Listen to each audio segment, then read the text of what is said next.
이제 신랑이 그 신부 집에 결혼하기 위해서 오는데, 그것은 그 신랑을 맞이하기 위해서 처녀 10명이 그냥 악기 치며 악기를 하며 춤추며 노래하며 등을 예비해서 등을 환하게 밝히고 신랑을 맞이할 준비를 하고 있습니다. 그런데 신랑이 언제 올지를 몰라요. 오늘 본문 말씀처럼 언제 올지를 몰라요.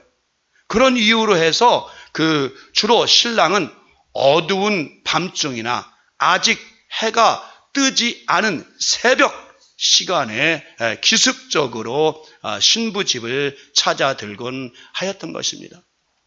이때 신랑 친구 중 소위 그날의 대표가 이제 앞서가며 이제 부르짖습니다.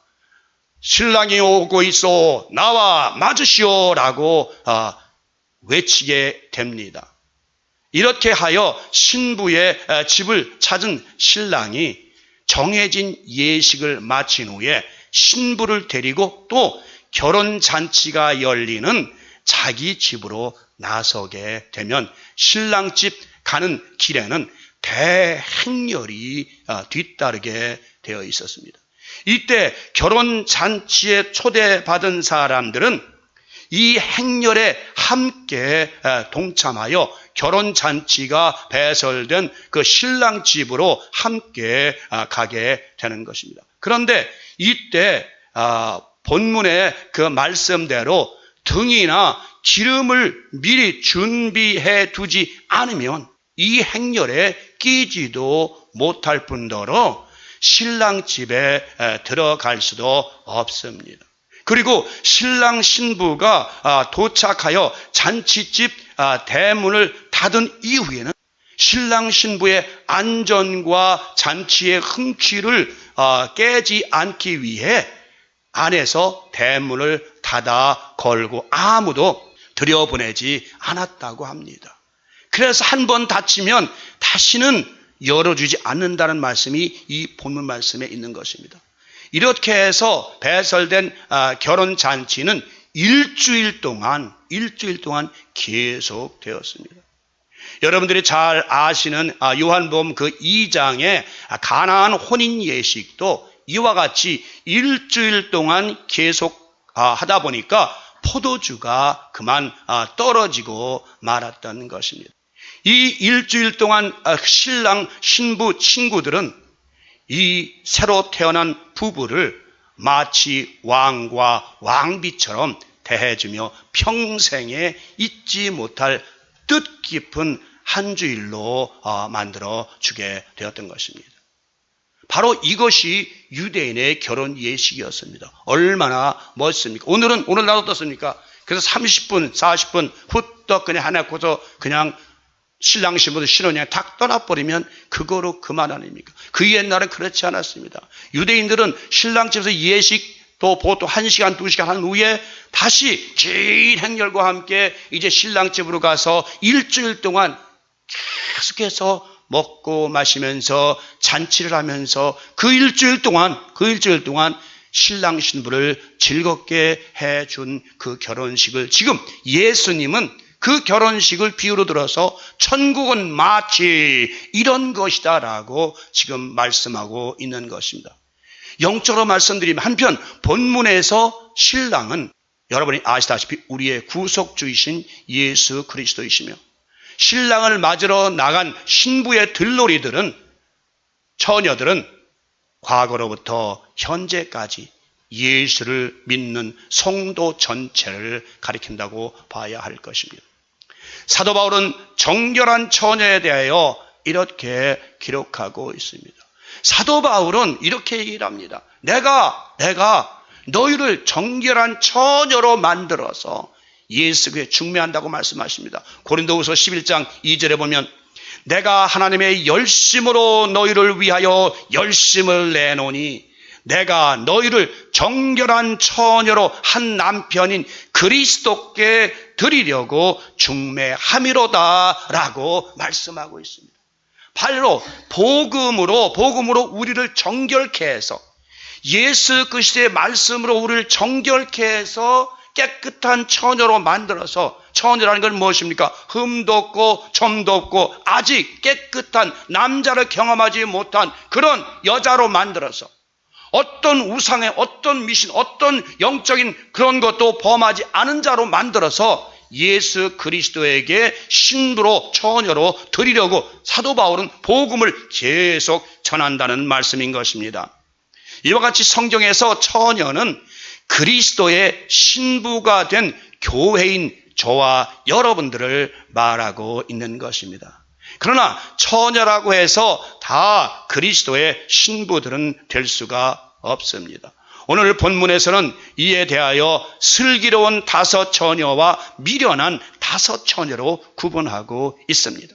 그 중에서도 미련한 5 처녀는 등은 있었으나 기름을 준비하지 못한 다시 말하면 율법을 따르는 유대인들을 의미하고, 기름과 등을 함께 준비한 5 처녀는 바로 그리스도의 천국 복음을 받아들인 교회인 여러분들과 저를 의미하는 것입니다. 바로 그리스도를 영접함으로써 하나님의 자녀가 된 사람들이 바로 슬기로운 5 처녀에 속하는 것입니다. 이 말씀에서 등은 율법을 의미하는데, 이는 바로 뭡니까? 형식적인 것만을 따르는 것을 의미합니다. 아무리 좋은 등이 있어도 기름이 없으면 그 등은 아무 쓸모 없는 장식품에 불과할 것입니다. 등은 어둠을 밝혀주기 위하여 준비되어야 하는 것입니다. 어둠을 밝히기 위하여는 반드시 불을 붙일 기름이 필요하게 되는 것입니다. 이에 대하여 스가랴에서는 이렇게 기록하고 있습니다. 스가랴서 선지자가 본 그 환상을 말하고 있습니다. 스가랴 4장 2절 3절입니다. 그가 내게 묻되 내가 무엇을 보느냐? 내가 대답하되 내가 보니 순금 등잔대가 있는데 그 위에는 기름 그릇이 있고 또 기름 그릇 위에 7 등잔이 있으며 그 기름 그릇 위에 있는 등잔을 위해서 7 관이 있고 그 등잔대 곁에 2 감람나무가 있는데 하나는 그 기름 그릇 오른쪽에 있고 하나는 그 왼쪽에 있나이다 하고 말하고 있습니다.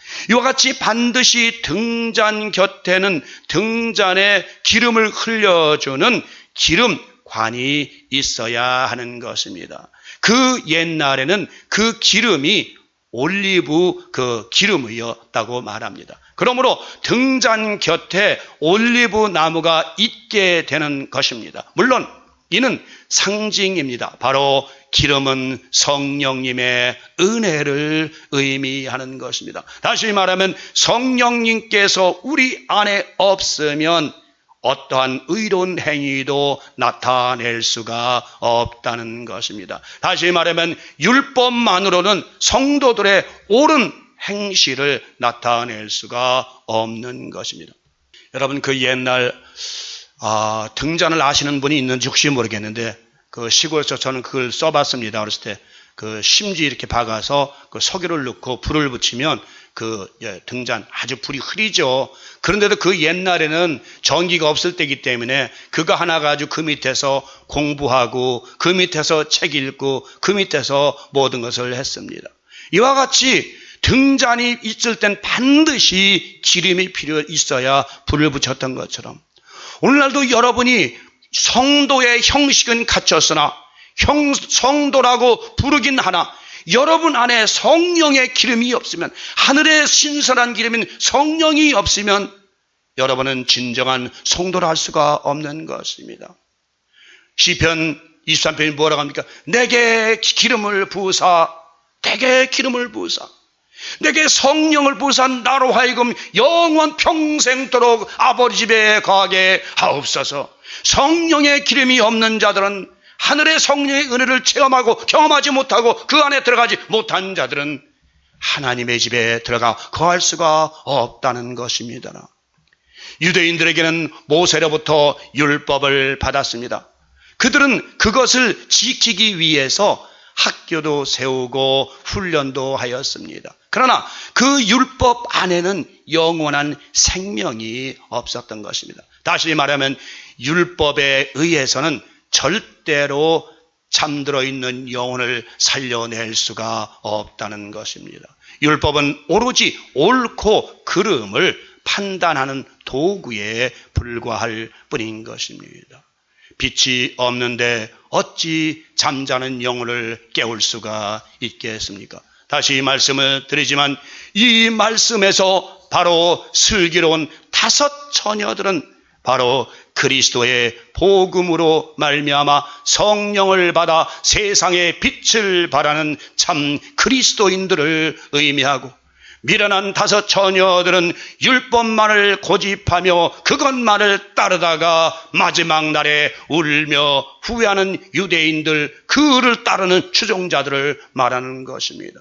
오늘날도 교회마다 다릅니다. 어디는 성령주의, 어디는 율법만을 고집하는 교회가 오늘날도 있습니다. 이 말씀을 드린 대로 신랑 신부 결혼 잔치에는 반드시 등과 그 등을 밝혀줄 기름을 준비하고 가야만 한다는 것입니다. 등과 기름을 준비하지 못한 사람은 초청받은 자의 행렬에 낄 수가 없었습니다.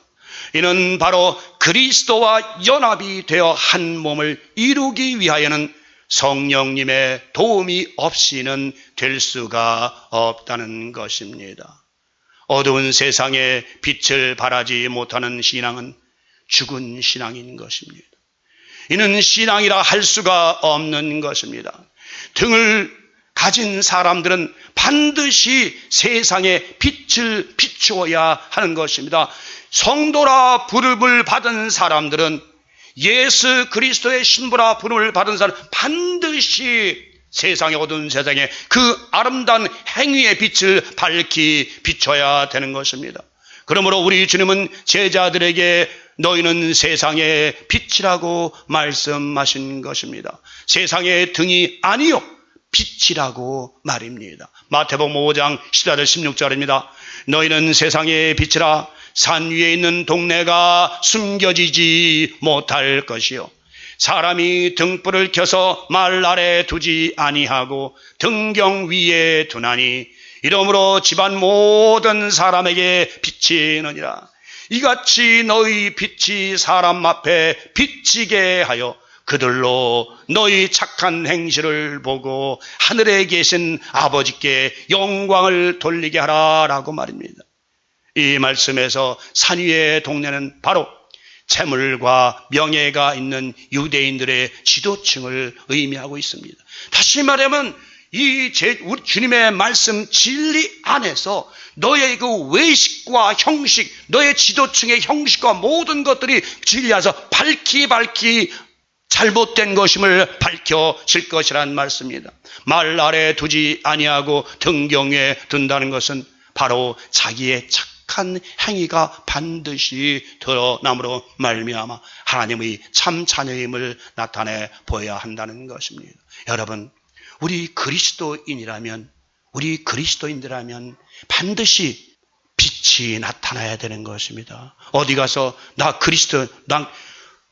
당신 무슨 종교 가졌어? 그러기 이전에, 당신 어느 교회에 속하여 어느 종교를 믿소? 그러기 이전에, 저분을 보니까 정말 크리스찬답네, 저절로 예수 그리스도 믿는 사람같이 보이네 라는 그 말을 들을 만큼의 우리의 행실과 우리 행위가, 우리의 삶이 그들에게 비춰져야 한다는 것입니다. 우리는 어디 가서 무엇입니다? 예수 크리스찬입니다. 그래요? 어느 교회 다녀요? 그러기까지 우리는 다 대답을 해야만이 그들이 크리스찬인가 보다 라고 하기 이전에, 등은 기름을 넣고 불을 붙이면 불을 밝히게 되어 있습니다. 누가 안 봐도 저건 등불이네, 저건 등이네 하고 볼 수 있는 것처럼, 여러분들을 어디 가든지 여러분 삶을 통해서 여러분의 행위를 통해서 저 사람은 크리스찬답네, 정말 그리스도인답네라는 그런 냄새와 향기와 빛을 드러내야 될 줄 믿습니다. 두 번째로 이 말씀에서 밤중에 신랑이신 주님이 오셔서 말합니다. 보라, 신랑이로다, 맞으러 나오라고 말이고, 신랑이로다, 맞으러 나오라고 지금 말하고 있습니다. 이 말씀을 그리스도의 재림의 때라고도 말할 수 있습니다. 많은 사람들은 이 말씀이, 왜냐하면 마태복음 24장 후에 나오는 이 비유이기 때문에 그리스도의 재림이라고도 많이 합니다. 그러나 제가 항상 말씀을 드리지만 우리는 그리스도의 재림에 대하여 굳이 그렇게 세하게 알려하지 말고 우선 자기의 종말부터 알아야 할 것입니다. 여러분, 이번에 그 세월호 참사 구원파 아시죠? 그 사람들이 무엇 때문에 망했습니까? 예수께서 1990년도 10월 며칠 날 임하신다, 여러분들 다 재산 가지고 산으로 들어와라, 재산 다 팔고 들어와라 하는 그 구원파들, 예수께서 언제 재림하신다, 언제 오신다, 그 헛된 잘못된 그 이야기 때문에, 잘못된 비진리 때문에 얼마나 많은 사람이 다쳤습니까? 2년 전에는 여기 잘 아세요. 힐 캠페인, 그 라디오 스테이션, 미국 라디오 기독교 라디오 스테이션이 뭡니까? 힐 캠페인이 어느 날 며칠 날이요? 며칠 날 2시까지 이 세상이 재림이 온다, 저 2억 명이 죽어된다 그래가지고 자기는 텔레비 보고 있겠다 그래가지고 얼마나 많은 미국인들이 또 흥분됐습니까? 그 제가 항상 말씀드리는 거예요. 예수의 재림에 관해서는 아들도 모르고 천사도 모른다는데 누가 감히 안다는 것입니까? 여러분, 그런 말에 속지 마시고 현혹되지 마십시오. 예수님은 뜻하지 않은 때에, 우리의 종말은 뜻하지 않은 때에 다가오면 당황하지 말고 미리미리 등과 기름을 준비하는 슬기로운 그리스도의 신부들이 되어야 할 것입니다. 어리석은 다섯 처녀에 속한 사람들은 기름을 준비하지 못한 어리석은 처녀 신세가 되어 밖에 쫓겨나 슬피 울며 탄식을 할 것입니다. 사도 바울은 이 문제에 대하여 이렇게 기록하고 있습니다. 먼저 어리석은 다섯 처녀와 같은 사람들에게 닥칠 재앙을 말합니다. 데살로니가전서 5장 1절로 3절입니다. 형제들아, 때와 시기에 관하여는 너희에게 쓸 것이 없음은 주의 날이 밤에 도둑같이 이를 줄을 너희 자신이 자세히 알기 때문이라. 그들은 평안하다 안전하다 할 그때에 임신한 여자에게 해산의 고통이 이름과 같이 멸망이 갑자기 그들에게 이르리니 결코 피하지 못하리라. 이 말씀에서 멸망이 도둑같이 임한다는 것은 바로 우리 자신들에게 죽음이 종말이 예고 없이 찾아오게 된다는 것입니다. 그러므로 우리는 그 죽음을, 그 종말을, 우리의 종말을 주님의 은혜 가운데서 당당하게 맞이할 성도들이 되어야 할 것입니다. 이제 사도 바울은 지혜로운 다섯 처녀들인 참 그리스도의 성도들에게 위로의 말씀을 합니다. 데살로니가전서 5장 4절 6절입니다. 형제들아, 너희는 어둠에 있지 아니하며 그 날에 도둑같이 너희에게 임하지 못하리니 너희는 다 빛의 아들이요 낮의 아들이라. 우리가 밤이나 어둠에 속하지 아니하나니 그러므로 우리들은 다른 이들과 같이 자지 말고 오직 깨어 정신을 차릴지라. 우리 많은 사람들 그런 얘기를 합니다. 갑자기 그냥 심장마비로 죽으면 좋겠어. 그게 제일 편해. 여러분, 그것이 꼭 옳은 말일까, 옳은 것일까요? 여기 믿는 우리들에게는 그 종말이 재앙이 도둑같이 임하지 아니하고 알게 온다는 것입니다. 우리가 준비할 수 있도록. 어떤 미국 목사님이 이제 돌아가시게 됐습니다. 이제 사형 선고를 받으셨습니다. 이제 3개월 남았습니다. 그래서 친구를 다 부릅니다. 이 사람들하고 만나서 점심이나 같이 하세요. 그러니까 점심을 다 먹었습니다. 그러니까 미국 목사님이 잘들 있게 다음에 만나세. 그러니까 이 사람 어디 가나? 그러니까 이 사람아, 나는 이제 곧 이제 하나님 나라에 가네. 그 전에 자네들과 같이 이렇게 식사 한번 하고 헤어지기를 원해서 이렇게 만났다네. 얼마나 멋있는 목사님이십니까?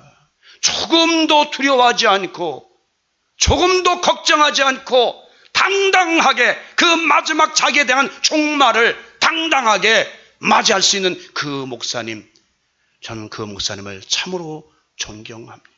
어느 때 우리의 종말이 닥쳐오더라도 우리는 슬기로운 5 처녀들 같이 당당하게 종말을 맞이해야 할 것입니다. 어리석은 5 처녀들은 말을 합니다. 우리에게 기름을 나눠 달라고 말입니다. 그러나 우리는 이 말씀에서 반드시 알아야 할 것은 성령의 은혜는 우리의 능력으로 나눠줄 수가 있는 것이 아닙니다. 어떤 개인이 줄 수가 있는 것이 아니라는 것입니다. 성령의 은혜는 세상에서 팔고 사는 어떤 상품과 같은 것이 아니란 말입니다. 어떤 분은 그럽니다. 어느 목사님한테 안수를 받으니까 성령이 주셨어. 그러므로 성령의 은혜는 돈이나 권력으로 얻을 수가 있는 것이 아닙니다.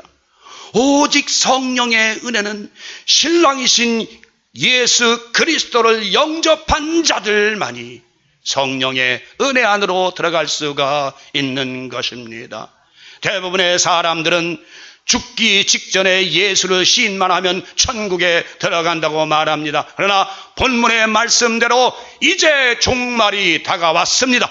미련한 5 처녀들도 분명히 교회를 다니는 사람들입니다. 그들은 교회에서 봉사나 헌금이나 그 외의 일에 대하여는 사명을 완수했을지 모르나 그 안에 성령의 은혜가 없이 형식적으로 했기 때문에 마지막 날에 두려움과 떨림이 그에게 다가오게 되었던 것입니다.